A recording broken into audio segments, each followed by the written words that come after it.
Good morning students, this is Santosh Kumar Sinha, your English faculty, and today I have come with lots of questions regarding verb. That questions are very important for your exam point of view. तो आज हम आए हैं कुछ questions लेकर के जो आपका verb पॉइंट से रिलेटेड है और वो क्वेश्चन सारा का सारा आपका प्रीवियस ईयर्स का है। तो चलिए उसको हम लोग देखते हैं फटाफट कैसे सॉल्व करेंगे और उसका क्या आंसर होगा देखते हैं। चलिए देखते हैं कुछ क्वेश्चंस मैं लिखा हूँ उसको कैसे हम लोग सॉल्व करते हैं। और सारा क्वेश्चंस आपका वर्ब से है और प्रीवियस ईयर्स का है जो बैंक पीओ क्लर्क एसएससी और बहुत सारे एग्जाम्स में पूछा गया था। Let's see what is question number 1, find out the errors. और आपको मालूम होगा कि किसी भी एग्जाम में एरर्स बहुत ज़्यादा पूछते हैं और एरर पर अगर कमांड हो गया तो आप सोच लीजिए इंग्लिश का 50% पार्ट आप सॉल्व कर लेंगे। तो let's see how to solve this questions quickly and fast. देखिए क्वेश्चन नंबर 1 क्या बोलता है, the study of this animals are really, A हो गया, very interesting and most of the books, B हो गया, are written on them, C हो गया, और डी में बोलता है नो एरर। और एक क्वेश्चन पूछा था बैंक क्लर्क 2011 में, 2011 में क्वेश्चन पूछा था। फिर एक बार देखते हैं, सारा क्वेश्चन आपका वर्ब से है। The study of this animals are really, A हो गया, very interesting and most of the books, B हो गया, are written on them, C हो गया, और डी में बोलता है नो एरर। तो हम यहाँ स्टडी के बारे में बात कर रहे हैं। आपको मैं अगले क्लास में पढ़ाऊंगा सब्जेक्ट वर्ब एग्रीमेंट, तो पूरा आपको क्लैरिफाई कर देगा कि कहाँ कहाँ पर वर्ब बदलता है। अकॉर्डिंग टू सब्जेक्ट आपका वर्ब बदल जाता है। If the subject is singular verb must be singular and if the subject is plural verb must be plural. तो हम लोग यहाँ देखते हैं कि क्या इसका करेक्ट आंसर होगा। द स्टडी, यहाँ पर स्टडी जो है सब्जेक्ट है तो सब्जेक्ट सिंगुलर है तो वर्ब भी सिंगुलर होगा। The study of this animals are really की जगह इज रियली हो जाएगा। यहाँ पर आर को हम लोग रिप्लेस करेंगे और यहाँ हम लोग क्या लगाएंगे, इज। तो ऐसे होगा the study of this animals is really very interesting and most of the books are written on them. तो हमारा जो वर्ब लगेगा सेंटेंस का जो पहला सब्जेक्ट है स्टडी उसके अनुसार लगेगा, सेकेंड सब्जेक्ट के अनुसार और सेकेंड सेंटेंस के अनुसार हमारा वर्ब यहाँ पर नहीं लग रहा है। तो यहाँ स्टडी हमारा पहला सब्जेक्ट है और अकॉर्डिंग टू पहला सब्जेक्ट हमारा यहाँ पर वर्ब लग रहा है। तो study of this animals is होगा, नॉट आर। ठीक है, तो हमारा क्वेश्चन नंबर 1 का ए पार्ट में एरर है। Now let's move to B. और ये क्वेश्चन नंबर 1 जो है ना बैंक क्लर्क 2011 में पूछा गया था। देखते हैं क्वेश्चन नंबर 2 क्या बोलता है। The use of credit cards, अब फिर यहाँ पर आ गया सब्जेक्ट सिमिलर हो गया।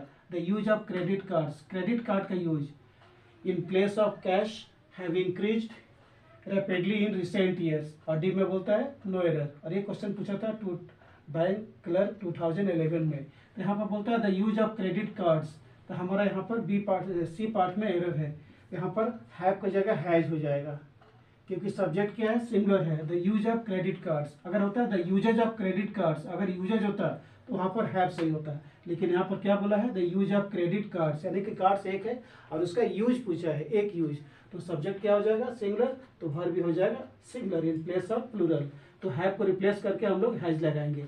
और ये सारा क्वेश्चन है ना सब्जेक्ट वर्ब एग्रीमेंट से रिलेटेड है। मैं अगला क्लास में आपको पूरा इसको डीप में बता दूंगा, लेकिन अभी मैं प्रीवियस क्वेश्चंस लेके आया हूँ जो कि आने वाले एग्जाम आपके लिए बहुत ज़्यादा यूजफुल साबित हो जाएगा। क्वेश्चन नंबर 3 में देखते हैं। A pair of jeans, A हो गया, were in the washing machine, B हो गया, दिस इवनिंग, सी, और डी मीन्स नो एरर। एकदम छोटा क्वेश्चन है। A pair of jeans were in the washing machine, C, B, और सी में नो एरर। तो हमारा इस बी पार्ट में एरर है। यहाँ पर वेयर की जगह वाज होगा। A pair of jeans was in the washing machine this evening, यानी कि आंसर होगा B. In place of where there must be the answer of was. ठीक है, क्योंकि सब्जेक्ट हमारा सिमिलर है। Now let's move to question number 4।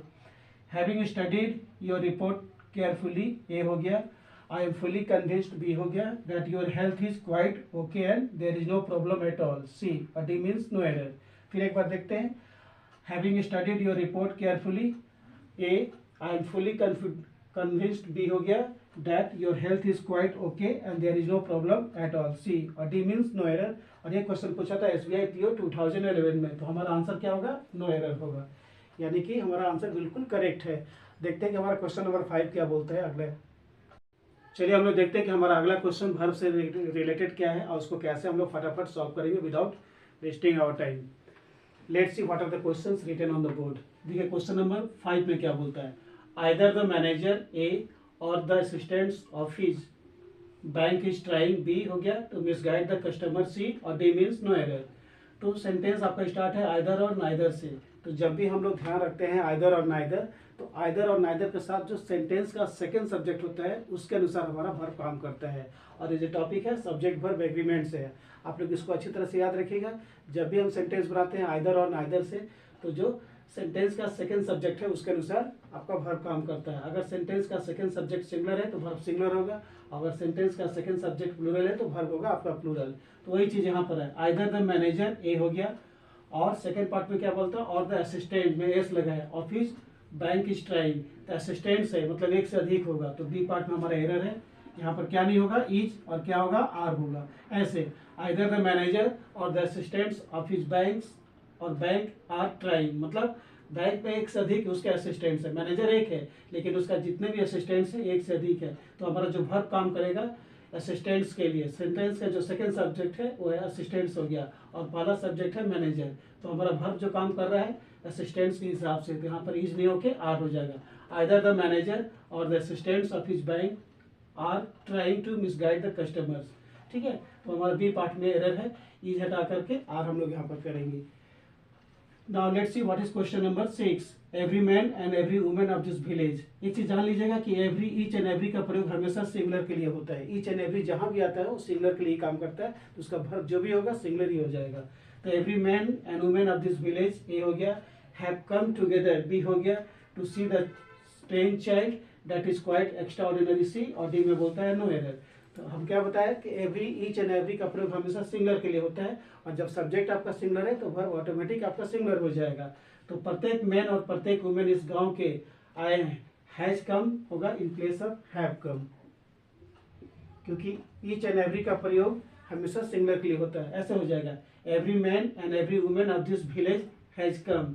अगर होता मेनी मैन और मेनी वुमेन तब वहां पर हैव होता, अगर मेनी होता है तो MEN होता है, मैन होता है, और यहाँ वुमेन हो जाता है, WOMEN, लेकिन यहाँ पर है every man and every women, यानी कि प्रत्येक जेंट्स और प्रत्येक लेडीज इस गांव से आई है उस बच्चे को देखने के लिए जो कि बिल्कुल एक्स्ट्रा ऑर्डिनरी है, तो हैज कम हो जाएगा।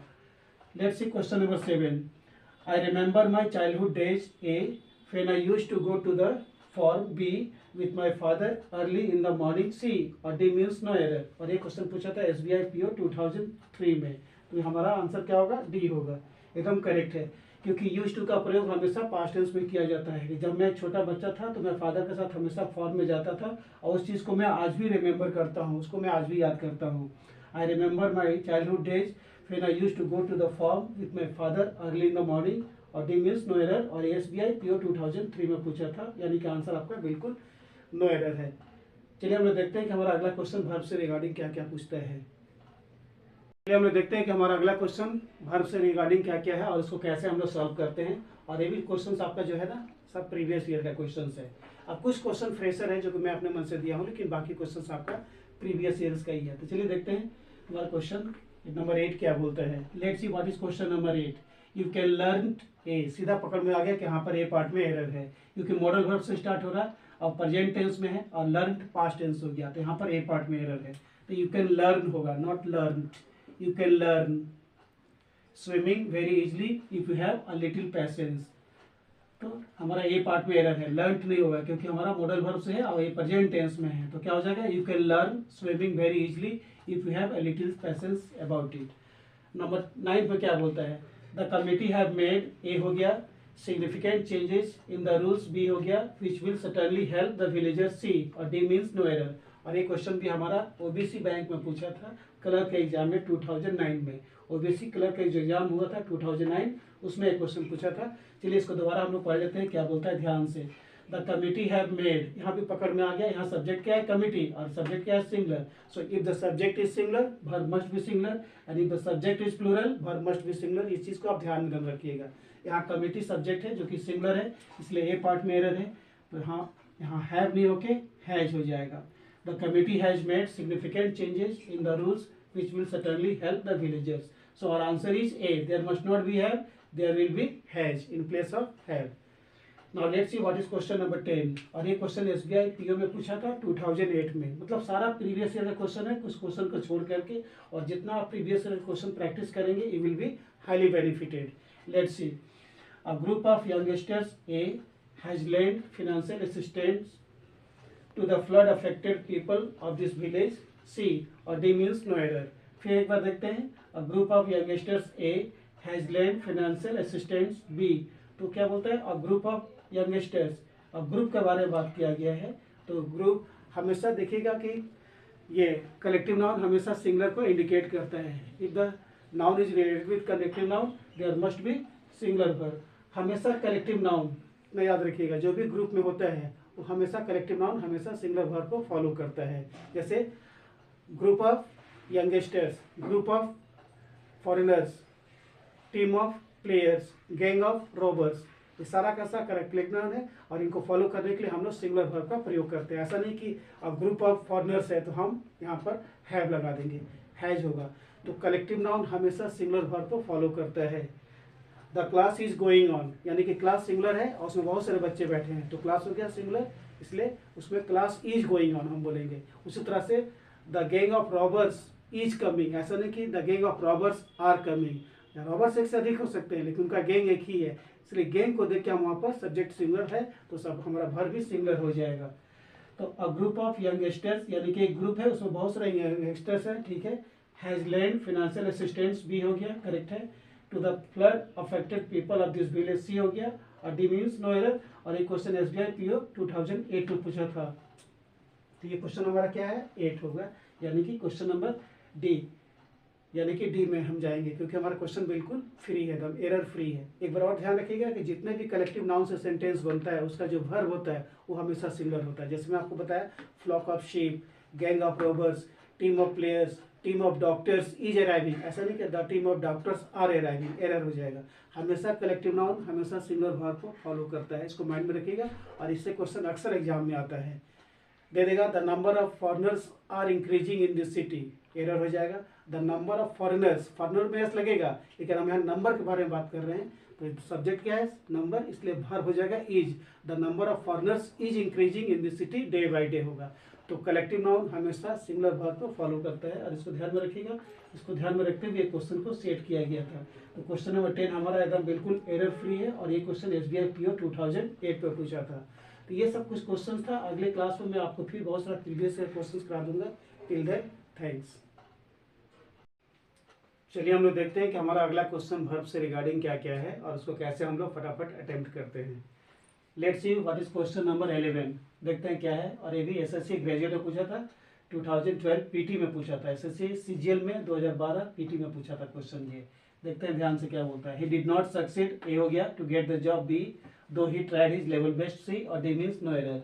तो बी पार्ट में एरर है, यहाँ पर टू गेट द जॉब नहीं होगा, इन गेटिंग द जॉब होगा, इन गेटिंग द जॉब होगा, क्योंकि यहाँ पर जीरेंड का प्रयोग किया गया, जीरेंड।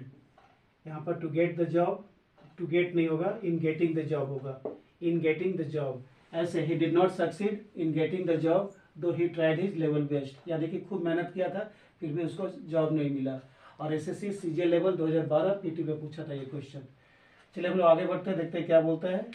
The NCC commanded along with, A हो गया, his cadets are going to Jaipur, B हो गया, to participate in the Republic Day celebration, और डी मीन्स नो एरर। और ये भी क्वेश्चन SSC CGL का है जो 2012 में पूछा था, SSC CGL 2012 में पूछा था इसको। अब देखते हैं कैसे इसको सॉल्व करेंगे। The NCC commanded along with है, his cadets are going to Jaipur to participate in the Republic Day celebration. एक चीज आप लोग जानते होंगे कि जब भी हम लोग सेंटेंस बनाते हैं अलॉन्ग विथ या टुगेदर विथ या विथ, इनके साथ जो वर्ब होता है वो हमेशा सिंगुलर होता है, तो वर्ब जो होगा हमेशा सिंगुलर होगा। तो यहाँ पर जो आर है ये आर नहीं होगा, ईज होगा, क्योंकि फोकस किया जा रहा है जो एनसीसी के कमांडेंट हैं वो अपने कैडेट्स के साथ जयपुर जा रहे हैं पार्टिसिपेट करने के लिए रिपब्लिक डे सेलिब्रेशन में। तो इसको ध्यान में रखिएगा कि अलॉन्ग विथ, टुगेदर विथ हमेशा सिंगुलर वर्ब को फॉलो करता है। तो ऐसे हो जाएगा, the NCC commandant along with his cadets is going to Jaipur to participate in the Republic Day celebration, and this question was asked in the SSC CGL level 2012. Now let's move to question number 13. Some of the people A were standing in the street B while others were sitting watch cricket match C, or D means no error. And this question was also asked in SSC CGL level 2012 in PT exam. अब देखते हैं इसमें क्या error है या error free है। Some of the people A हो गया, they are standing in the street B हो गया, while others they are sitting watch cricket match, यानी कि कुछ लोग स्ट्रीट में मौजूद थे, खड़े हुए थे क्रिकेट मैच को देखने के लिए, और कुछ लोग बैठे हुए थे क्रिकेट मैच को देखने के लिए। तो यहाँ पर they are sitting watching cricket match होगा। यहाँ पर हमारा सी पार्ट में एरर है, तो यहाँ भी हमारा जीरन का काम कर रहा है, वॉचिंग क्रिकेट मैच, ING लगा देंगे हम, ऐसे हो जाएगा answer. Some of the people they are standing in the street while others they are sitting watching cricket match, and this question was also asked in the SSC CJ level 2012 in PT exam. Now let's see what is our another question. चलिए हम लोग देखते हैं कि हमारा अगला question verb से regarding क्या है और उसको कैसे कैसे हम लोग सॉल्व करेंगे। और ये भी क्वेश्चन मतलब आज का जितना भी सेक्शन का जितना भी क्वेश्चन है सब CJ लेवल का, बैंक भी होगा, SSC क्लर्क, ये सब मतलब पूछा गया, मतलब प्रीवियस ईयर का सारा क्वेश्चन है, और कुछ क्वेश्चन इसमें फ्रेशर था। देखते हैं क्वेश्चन नंबर 14 क्या बोलता है। Unless you do not submit A your necessary documents, it will not be हो गया allowed to open your savings accounts, C और D means no error बोलता है। यहाँ सेविंग्स करेंगे हम लोग, सेविंग्स अकाउंट, और डी में बोलता है नो एरर। और ये क्वेश्चन पूछा था SSC CGL 2011 मेंस का क्वेश्चन है, ये आपका SSC मेंस का है, CGL लेवल का। एक बार और देखते हैं क्या बोलता है। Let's read once again this question. Unless you do not submit a your necessary documents, you will not be allowed to open your savings account, C or D means no error. And this question was asked in the SSC CGL exam in 2011 in mains examination. तो हमारा इसमें ए part में error है, क्योंकि देखिए हम लोग start किए हैं अनलेस से, तो अनलेस अपने आप में नेगेटिव फॉर्म में है, इसके साथ हम लोग डू नॉट का प्रयोग नहीं करते हैं। अनलेस हम लोग हमेशा अनलेस के साथ नॉट का प्रयोग नहीं करते क्योंकि अपने आप में नेगेटिव सेंस है। तो ऐसा होगा unless you do submit your necessary documents, you will not be allowed to open your savings account, या इसको भी हटा सकते हैं, ऐसे करेंगे हम। Unless you submit your necessary documents, unless you submit, यानी कि इसको भी हम लोग हटा देंगे ऐसे। अनलेस यू सबमिट मीन्स जब तक आप नेसेसरी डॉक्यूमेंट्स को सबमिट नहीं करेंगे आपको अलाउ नहीं किया जाएगा सेविंग्स अकाउंट खोलने के लिए। तो अनलेस के साथ हम लोग नोट का प्रयोग नहीं करते क्योंकि अनलेस हमेशा अपने आप में नेगेटिव होता है। ऐसे हो जाएगा unless you submit your necessary documents, you will not be allowed to open your savings account, C or D means no error. And this question was asked in the SSC CGL in 2011 in mains exam. तो यहाँ पर हम लोग note का या do not का प्रयोग एकदम नहीं करेंगे क्योंकि अनलेस अपने आप में नेगेटिव फॉर्म है और नेगेटिव के साथ डबल नेगेटिव नहीं होता है।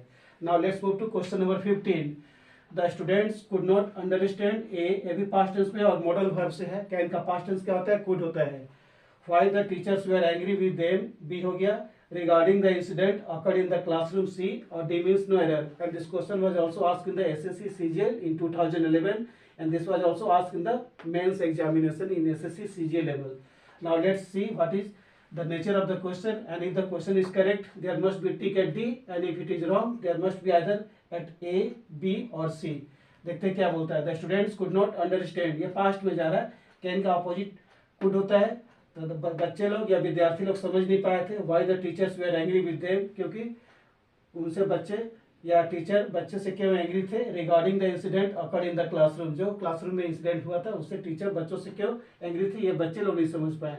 और डी में बोलता है नो एरर, तो ये क्वेश्चन हमारा बिल्कुल करेक्ट है, यानी कि इसमें कहीं भी कुछ भी एरर नहीं है। Once again let's see the question. The students could not understand, बच्चे यानी कि विद्यार्थी लोग खुद समझ नहीं पाए। Why the teachers were angry with them, कि सारे टीचर्स उनसे एंग्री क्यों थे। Regarding the incident occur in the classroom, जो इंसिडेंट क्लासरूम में हुआ था उससे टीचर लोग अपने बच्चों से क्यों नाराज थे, और ये बच्चे लोग समझ नहीं पाए। And this question was asked in the SSC CGL level in 2011 in mains exam. So these were the questions regarding verb, and in our next class I shall provide you many more questions. Till then, have a nice day.